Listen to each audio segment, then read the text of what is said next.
Hi, Father Soper. How are you today? I'm doing very well, thank you, Susan. How are you? I am well, thank you. I thought today maybe we could talk a little bit about evangelization. Certainly. Okay, so a couple It's hard of to things talk about pastoral planning without talking about evangelization. Exactly. Okay, so two things immediately come to mind. First of all, isn't evangelization what missionaries do? Isn't this what they do when they go off to places where there are people who have never heard about Jesus Christ? And that's not us. So that's my first question. And secondly, what is new evangelization? So let's start there. Certainly, so those questions are so closely connected Okay. to one another. New evangelization is recognizing that act of introducing people into a love relationship with Jesus Christ, not just with delivering information about Jesus, as important as that is, but introducing people into a relationship with Jesus. Okay.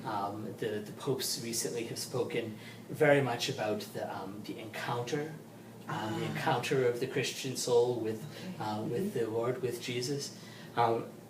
The new evangelization is recognizing that is a concept that needs to be reintroduced to the people of the world today, even people who are Christians, even people who are Catholics, even people maybe who go to Mass every week, need still to deepen their encounter.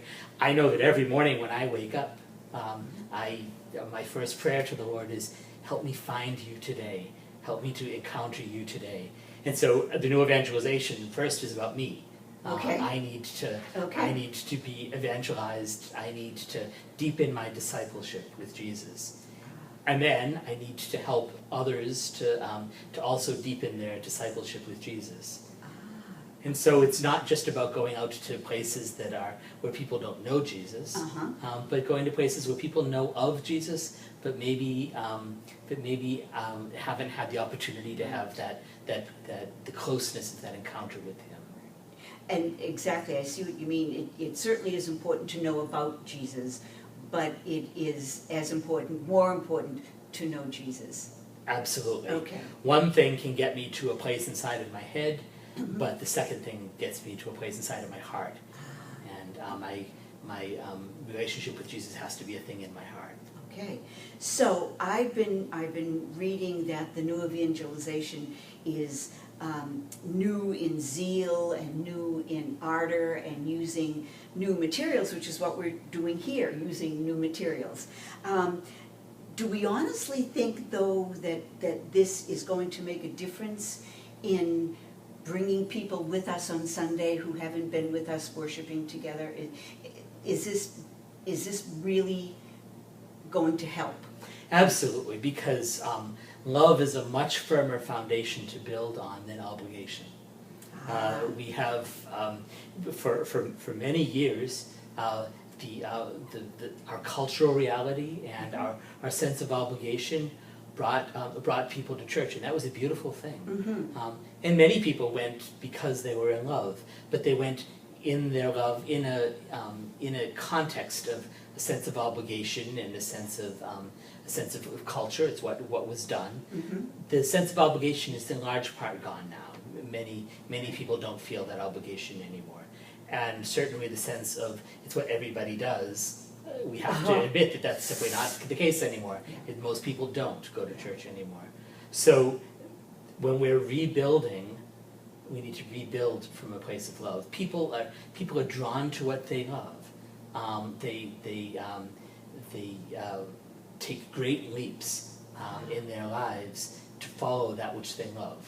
Sure. Look at a man and a woman who are in love with one another. They change everything in their lives in order to accommodate being able to be with one another. That's true. And if we're in love with Jesus, and we know that Jesus is in love with us, then we change everything in our lives in order to make all of the details of that possible. It's hard. I speak for myself. It's hard as an Irish Catholic here living in the Northeast to share, to talk openly about my relationship with Jesus Christ. what are we doing about people like me who might be a little bit reticent to do that with a friend or a neighbor? Certainly. Well, that's where training comes in. We've always said parish-based evangelization works. We know that it does, but we also know that we need to train for it. If it doesn't come naturally to us to do it, then we have to do it by training. We have to find out what does it look like to give a witness talk, and then we have to practice giving a witness talk in front of small groups of people and large groups of people, and just practice it and practice it and practice it until it becomes natural to us to do it. Any skill that you want to acquire, any art that you want to pursue, you get there by practice and by training. And evangelization is no different in that respect. So we are suspending the golden rule that we never talk about politics or religion. Is that how it goes? Absolutely. I'm very comfortable never talking about politics, but the time to not talk about religion, that time needs to go away.